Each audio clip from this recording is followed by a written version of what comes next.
নমস্কার সম্মানীয় দর্শক মণ্ডলী। নির্বাচন কমিশন আজকে বিজ্ঞপ্তি প্রকাশ করে স্পষ্ট জানিয়ে দিল ভোটার তালিকা সংশোধনের ক্ষেত্রে মাধ্যমিকের অ্যাডমিট কার্ডকে বৈধ নথি হিসাবে মান্যতা দেওয়ার প্রস্তাব খারিজ করে দিল।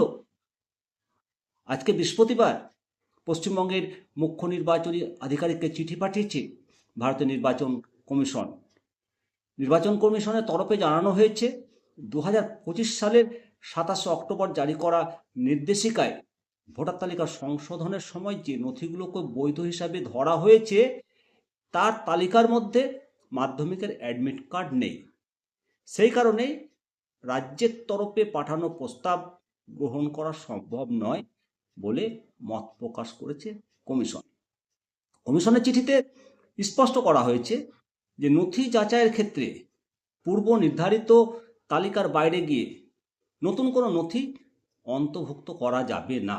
ফলে আসন্ন ভোটার তালিকা সংশোধনের সময় মাধ্যমিকের অ্যাডমিট কার্ড ব্যবহার করা যাবেই না।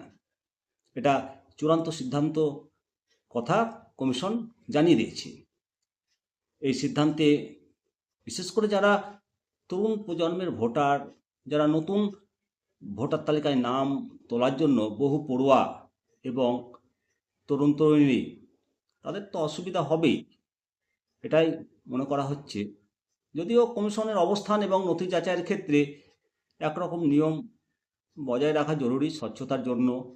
ভোটের মুখে ভোটার তালিকার সংশোধন ঘিরে যখন রাজ্য জুড়ে তৎপরতা বাড়ছে, ঠিক তখনই কমিশনের এই সিদ্ধান্ত রাজনৈতিক মহলে একটা নতুন আলোচনার জন্ম দিল। অবশ্যই মাধ্যমিকের অ্যাডমিট কার্ড এটা শিক্ষা প্রতিষ্ঠানের একটা বৈধ নথি। এটা যদি নির্বাচন কমিশন মান্যতা দিত তাহলে অনেকটাই সহজ হতো ভোটার তালিকার নাম তোলার জন্য নতুন প্রজন্মের শিক্ষিত পড়ুয়াদের। অনেক ভোটার আমরা দেখলাম সংবাদ মাধ্যমে অ্যাডমিট কার্ড তারা জমা দিয়েছিল, অনেকে আপলোডও করেছেন, কিন্তু সেটা অ্যাকসেপ্টেবল হয়নি। এখন আপনাদেরকে বলবো যে 13টি নথি বলেছে নির্বাচন কমিশন, সেই 13টির মধ্যে যে কোনো একটি অবশ্যই আপনার কাছে থাকবে বা থাকা উচিত, সেগুলোই দিন। আমাদের নির্বাচন কমিশনের যে নির্দেশ, এটা আমাদেরকে মানতেই হবে।